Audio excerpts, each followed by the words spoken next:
하나님의 말씀 봅니다. 하나님의 말씀은 로마서 7장 1절부터 6절까지 신약성경 248쪽에 있습니다. 형제들아, 내가 법 아는 자들에게 말하노니 너희는 그 법이 사람이 살 동안만 그를 주관하는 줄 알지 못하느냐?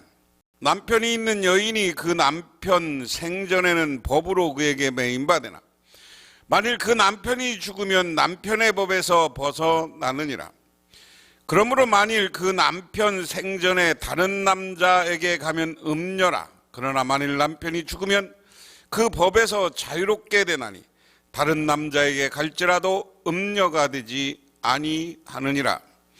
그러므로 형제들아, 너희도 그리스도의 몸으로 말미암아 율법에 대하여 죽임을 당하였으니 이는 다른 신이 곧 죽은 자 가운데서 살아나신 이에게 가서 우리가 하나님을 위하여 열매를 맺게 하려 함이라. 우리가 육신에 있을 때에는 율법으로 말미암는 죄의 정욕이 우리 제체 중에 역사하여 우리로 사망을 위하여 열매를 맺게 하였더니 이제는 우리가 얽매였던 것에 대하여 죽었으므로 율법에서 벗어났으니 이러므로 우리가 영의 새로운 것으로 섬길 것이요 율법 조문에 묵은 것으로 아니할지니라. 아멘. 6절에서 바울은 우리는 다시 합니다. 6장에서 바울은 우리는 죄의 지배 아래 있었지만 세례를 통해 그리스도의 죽음에 참여함으로써 죄에 대해서는 죽고 하나님에 대해서는 살게 되었다 하는 이야기를 합니다. 오늘 본문도 비슷한 내용입니다. 우리는 율법의 지배 아래 있었지만 세례를 통해 그리스도의 죽음에 참여함으로 율법에 대하여서는 죽고 하나님에 대해서는 살게 되었다 하는 겁니다. 오늘 본문은 사도 바울이 율법이 뭐냐? 다시 말해서 결론적으로 먼저 얘기하면 우리는 성령 받고 새로운 삶을 사는 사람들이다. 그러면 이렇게 새로운 사람들에게 율법은 뭐냐? 과거의 것, 옛 것이다 하는 겁니다.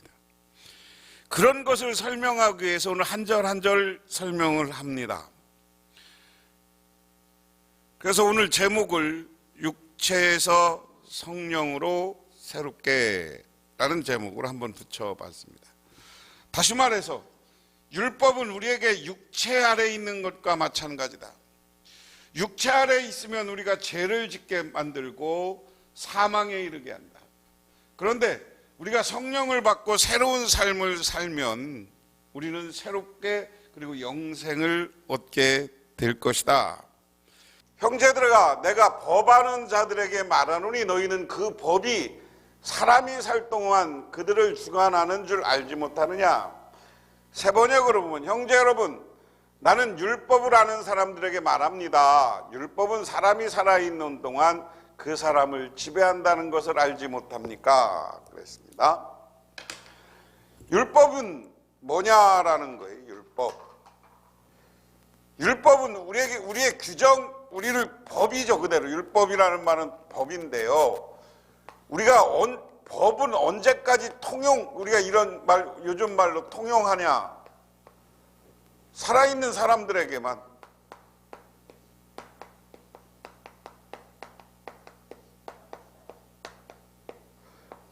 동물에게 법이 필요해요? 이 율법이라는 것은 언제 통용되냐? 살아있는 사람들에게만 통용되는 거예요. 그런데 내가 죽었어. 사람이 죽었어. 그러면 그 사람에게는 이 율법의 규제로 율법으로 사람을 통제할 수 없다. 사람은 영적 존재입니다. 우리가 그것을 전제로 우리 한번 생각해 봐야 돼요. 사람은 영적 존재예요. 그리고 우리는 부활과 영생을 믿는 사람들이에요. 그렇다면 율법은 뭐예요? 이 땅에서 살 때만 필요한 거야. 우리가 죽어서 영적인 세계에 들어가서 영생을 얻고 새로운 하나님 나라에서는 성령의 지배를 받을 때는 이게 필요 없다는 거죠. 사람은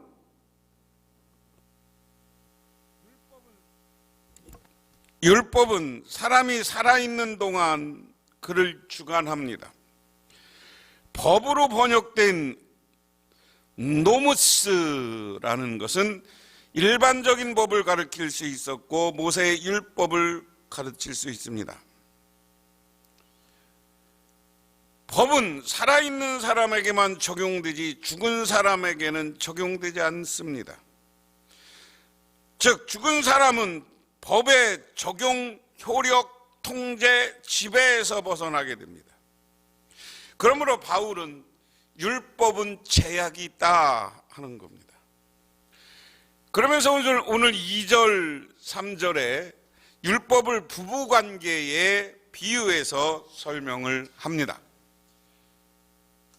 남편이 있는 여인이 2절 보면 남편이 있는 여인이 그 남편 생전에는 법으로 그에게 매임받으나 만일 그 남편이 죽으면 법에서 벗어나느니라. 그러므로 만일 그 남편 생전에 다른 남자에게 가면 음녀라. 그러나 만일 남편이 죽으면 그 법에서 자유롭게 되나니 다른 남자에게 갈지라도 음녀가 되지 아니하니라. 세번역으로 보면 결혼한 여자는 그 남편이 살아있는 동안에 법으로 남편에게 매여 있으나 남편이 죽으면 남편의 법에서 풀려납니다. 그러므로 남편이 살아있는 동안 그 여자가 다른 남자에게로 가면 그 여자는 간음한 여인이라는 말을 들으나 그러나 남편이 죽으면 그 법에서 해방되는 것이므로 다른 남자에게 갈지라도 간음한 여자가 되지 않습니다. 바울은 율법의 제약을 설명하기 위해 부부의 경우를 예로 듭니다. 만일 한 아내가 남편을 두고 다른 남자에게 가면 그것은 불륜입니다. 그런데 이것은 남편이 살아있는 동안에만 해당된다는 이야기입니다. 남편이 죽으면 아내는 부부관계의 구속력을 벗어나 다른 남자와 재혼할 수 있습니다. 이런 경우는 불법이 아니라 적법입니다.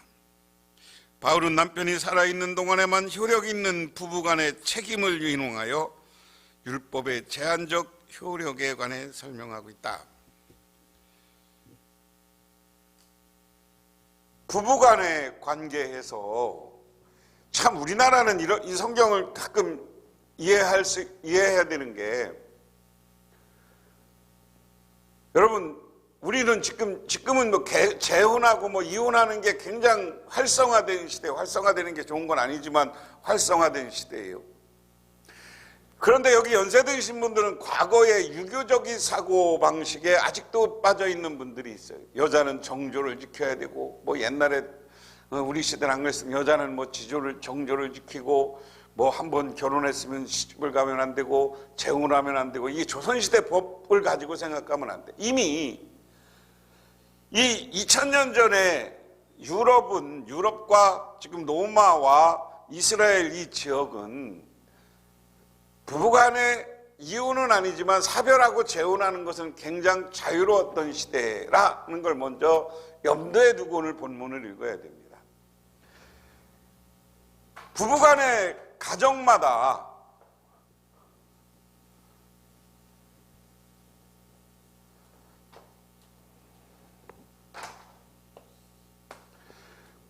가정마다 남편이 정한 법이 있을 거예요. 가정에 남편이 정한 법. 그러면 남편의 우리 우리 동양이나 이 서양이나 부인들은 여자의 귀속되어 있다는 말을 오래도록 들었습니다. 지금은 아니에요. 근데 문화적으로 오늘 로마서가 쓰이는 시대는 이런 가치관을 갖고 있던 시대입니다. 이런 가치관을 갖고 있는 시대인데 그래서 남편하고 같이 살 때는 아내가 남편에게 순종하고 기속돼야 돼. 그것은 서가 아닌 다른 바울의 서신에도 부부간의 관계를 설명하는 게 여러 가지 있어요. 아내들아, 뭐 남편들아, 아내들은 남편에 순종할지어다, 뭐 이런 그런 거 있잖아요. 그런데 이 부부간의 관계가 끝나면 남편의 뜻, 남편의 법 이런 거 안 지켜도 되고 부부간의 의리를 안 지켜도 되고 새로운 남자한테 시집가도 아무 상관이 없는 것에 비유해서 율법은 엄밀히 말하면 사도 바울은 여기 그것까지는 안 갔지만 사도 바울은 유대인에게 필요해서 준 율법이야. 유대인에게 준 율법이야. 그것을 일반적으로 다 통용해서는 안 된다는 거예요. 아니, 유대인이라고 안 되죠. 야곱의 후손들 이스라엘에게 준 후손이에요. 이스라엘에게 준 율법이야. 근데 이미 북왕국 이스라엘은 이 율법 무시하고 지들 맘대로 살았고요. 남왕국 유대인들이 율법을 오래 지켰고 이 시대 북왕국에 있던 사마리아인들은 많이 없어진 상태에서 유대인들이 계속 율법을 강조하는 시대가 로마서를 쓰고 있는 이 바울의 시대란 말이에요. 그래서 이 시대 엄밀히 얘기하면 그들이 얘기하는 율법은 다시 말하면 유대인들에게 필요한 거고, 이제 유대인들의 새로운 관계를 맺는 우리들, 유대인들도 새로운 예수를 믿고 성령을 받으면 이것 정리하고 새롭게 해야 된다. 그래서 이것은 옛 신랑, 이것은 새로운 신랑 이렇게 생각해도 됩니다. 그리고 4절에 보면 그러므로 형제들아 너희도 그리스도의 몸으로 말미암아 율법에 대하여 죽음을 당하였으나 이는 다른 이는 곧 죽은 자 가운데서 살아나신 이에게 가서 우리가 하나님을 위하여 열매 맺게 하려 하심이라. 세 번역으로 나의 형제자매 여러분, 그러므로 여러분도 그리스도의 몸으로 말미암아 율법에 대해서는 죽임을 당했습니다. 그래서 여러분은 다른 분 곧 죽은 사람들 가운데 살아나신 그분에 속하게 되었습니다. 그것은 우리가 하나님을 위해서 열매를 맺게 됩니다 라고 했습니다. 바울은 부부의 예를 성도에 적용합니다. 너희가 전에는 율법에 속해 있지만 이제 그리스도를 통해서 죽음으로써 이제 율법에서 자유로워져서 그리스도께 속하게 되었다. 그런데 예와 적용이 서로 일치하는 부분은, 예에서는 남편이 죽음으로써 아내가 법을 자유로워서 새로운 남자와 재혼할 수 있는 반면, 적용에서는 성도가 죽음으로써 율법에서 자유로워져서 그리스도께 속하게 된다. 즉 죽은 대상이 예에서는 남편이지만 적용에서는 성도 자신이다. 그렇지만 핵심은 일치합니다. 죽음으로써 사람의 법에서 벗어난다는 겁니다. 죽음이 사람의 법에서 자유롭게 해준다는 것입니다. 남편이 죽음으로써 아내가 법에서 벗어나듯이 성도가 죽음으로써 율법에서 벗어난다.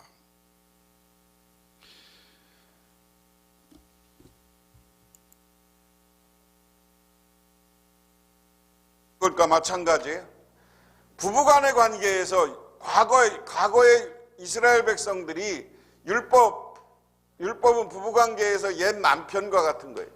이 남편이 죽고 나면 아내는 새로운 재혼을 해서 새로운 남편을 만난 것처럼, 아까 제가 설명 예드렸어요. 오늘 뭐 제가 읽은 것보다는 제 예감할 거예요. 우리는 새로운 남편을 성령의 삶, 새로운 삶으로 보는 겁니다. 새로운 삶. 이것은 하나님의 은혜의 삶이에요. 그래서 이제는 과거의 율법에서 열매 맺고 율법에 따라서 선하게 살면 됐지만 이제는 성령을 따라서 하나님이 원하는 열매를 맺어야 돼요. 이 하나님이 원하는 열매는 뭡니까? 성령의 열매. 성령을 받은 사람들은 능력과 열매가 있어야 돼요. 예수 믿는 사람에게 열매, 뭐 이거 여러 가지 있지만 한마디로 얘기하면 우리에게 열매는 복음을 전도하는 거예요. 예수를 증언돼서 교회를 부흥시키고 기독교인들이 늘게 하는 게 최고의 열매입니다. 그 다음은 교회를 봉사하면서 교회에서 여러분들이 직분을 갖고 교회를 아름답게 꾸미고 새롭게 교회를 건축하고 뭐 이런 것도 있고요. 여러 가지 열매가 있어요.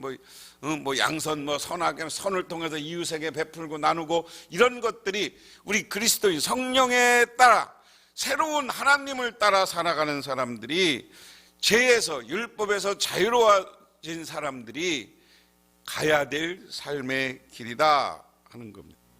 4번 육신에 있을 때, 우리가 육신에 있을 때는 율법으로 말미암아 죄의 정욕이 우리 지체 중의 역사에 우리도 사망을 위하여 열매를 맺게 했습니다. 이전에는 우리가 육신을 따라서 할 때 율법으로 말미암아 일어나는 죄의 욕정이 우리 몸의 지체 안에서 작용해서 죽음에 이르는 열매를 맺었다. 바울은 1절에서 4절에서 율법과 그리스도를 대조하며 율법에서 그리스도라는 소속의 이동을 설명합니다. 근데 오늘 5절 6절에서는 육체와 성령이라는 새로운 모티브를 추가해 이 둘을 대조시킨다. 육체에서 성령으로 설명합니다. 죄는 사망을 초래합니다. 바울은 이 일을 육신과 관련시킵니다. 샤록스는 사람의 살을 가리키기도 하고 일반적으로 사람이라는 존재, 사람이라는 자체입니다. 샤록스가 사람을 가리킬 때는 생로병사의 과정을 겪어야만 하는 연약한 인간을 가리키는 중립적 의미로 사용되기도 하고, 죄나 악에서 굴종하거나 세상의 유혹에 빠져 자기의 욕심을 추구하여 하나님의 뜻을 거역하는 타락한 사람을 가리키는 부정적인 의미이기도 하다. 여기서는 후자의 의미다. 다시 말해서 샤록스라는 말은 사람이라는 말인데 일반적으로 사람을 가리키기도 하지만 대부분 이 샤록스라는 말은 죄인들, 죄에 빠져 있는 사람들, 타락한 사람들, 이런 사람들을 가리킬 때 샤록스라는 단어를 썼다, 그 얘기예요. 그래서 여기서 샤록스라는 것을 우리가 육체로 번역했는데요, 이 육체는 그러면 죄의 모습이고 영원히 우리가 기대할 수 없는 것을 우리는 이야기한다. 그래서 우리는 샤록스 육체에서 제목을 제가 육체에서 성령으로 그랬습니다. 그래서 이 육체, 제-율법에 따른 것은 우리는 육체를 따르는 것이다. 그러므로 이것은 이제 다 지워버리자는 거예요. 육체에 따라서 하는 것을 지워버리자. 그리고 나서 이제부터는 우리는 어떻게 살아야 되냐? 성령을 따라서 새롭게 살아야 돼요. 부정적인 게 아니라 새로운 삶을 살아야 돼요. 그래서 6절에 그럼 새로운 삶은 뭐냐? 이렇게 이야기합니다. 오늘 말씀 6절에 보면 새로운 성령으로, 이제는 우리가 얽매였던 것에 죽었으므로 율법에서 벗어났으니 이러므로 우리가 영의 새로운 것으로 섬길 것이요 율법의 조문에 묵은 것으로 하지 아니할지라. 그러나 지금 우리는 올감했던 것에 대해서 죽어서 율법에서 풀려났습니다. 그래서 우리는 문자에 여긴 낡은 정신으로 하나님을 섬기지 않고 성령이 주시는 새 정신으로 하나님을 섬깁니다. 성도는 그리스도를 통해 죽음으로써 그간 얽매여 있던 율법에서 벗어났습니다. 그래서 성도는 이제 문자의 낡은 율법 조문에 묵은 것으로가 아니라 성령의 새로운 영으로 새롭게 살고 살아야 될 겁니다. 그러므로 성령의 새로움은 새로운 성령으로, 즉 성령이라는 새로운 방식이라는 의미는 바울은 여기서 율법과 성령을 대조하여 율법에서 성령을 주장합니다. 성령이란 말은 퓨뉴마입니다. 사람의 영혼을 가리키기도 하고 어떤 때는 하나님의 영, 성령을 가리키기도 합니다. 여기서 후자의 의미로 사용되었습니다. 바울은 본절의 의미에서